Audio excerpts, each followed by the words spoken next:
Marc Elias is a big deal lawyer in Democratic Party politics. He has argued and won 4 cases before the U.S. Supreme Court. He's represented dozens of senators and governors and members of Congress and presidential candidates. He and his team are currently litigating 36 voting rights cases ahead of the November election. Now, by necessity for this pandemic election, a lot of their work right now is aimed specifically at safeguarding people's ability to vote through the mail.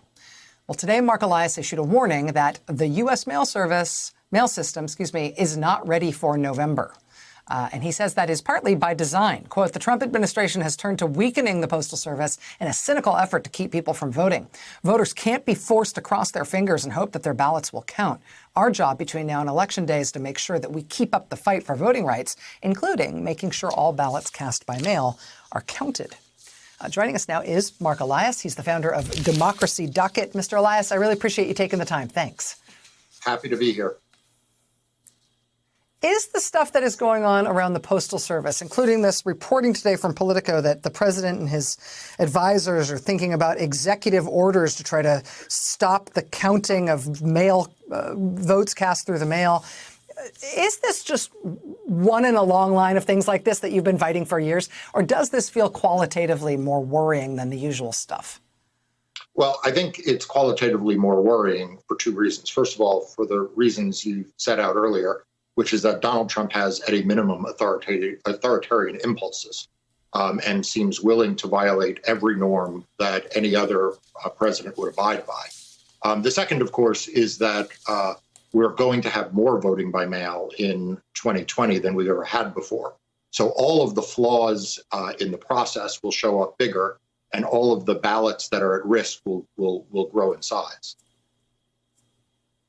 The Postal Service is not a typical battleground. It's not a typical sort of arena in which we fight these things out. I mean, obviously, absentee ballots are a thing and overseas mail-in ballots are a thing. And we've always conducted some proportion of the vote by mail. There are a few states that have been doing mostly vote by mail for a long time now. But the idea that a national election would have this sort of choke point in this one part of the federal government where we see the president trying to exert new control, it does feel new. As a tactical matter, as a litigator who fights these things, is this a new thing? Is this something new that you and your colleagues have to learn in terms of what levers there are to make sure that the post office does things right?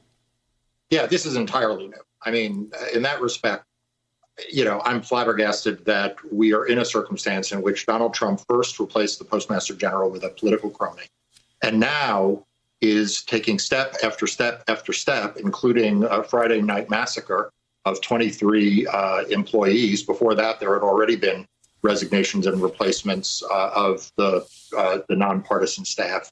And every day we get another indication that, as you say, the Postal Service is being weaponized to be a choke point against vote by mail. And that is unprecedented in our history. Make no mistake about it. We've had the Postal Service delivering ballots through wars, through a civil war, through Great Depression, and never, ever before have we seen a president or a political party try to weaponize it to systematically keep voters from voting. Americans, In some ways, like to make fun of the Postal Service or complain about the mail and things like that. But I think by and large, people love the Postal Service. And think of it as something that is, not only rooted in the Constitution, but something that is sort of a miracle. You can put a stamp on something and it gets across the country almost always to where it needs to go, almost always in a surprisingly quick amount of time. I think people also have a soft spot for their letter carriers and for the people who they know are involved in this. They're integrated into American life and our infrastructure of daily life in a way that I think people have a soft spot for.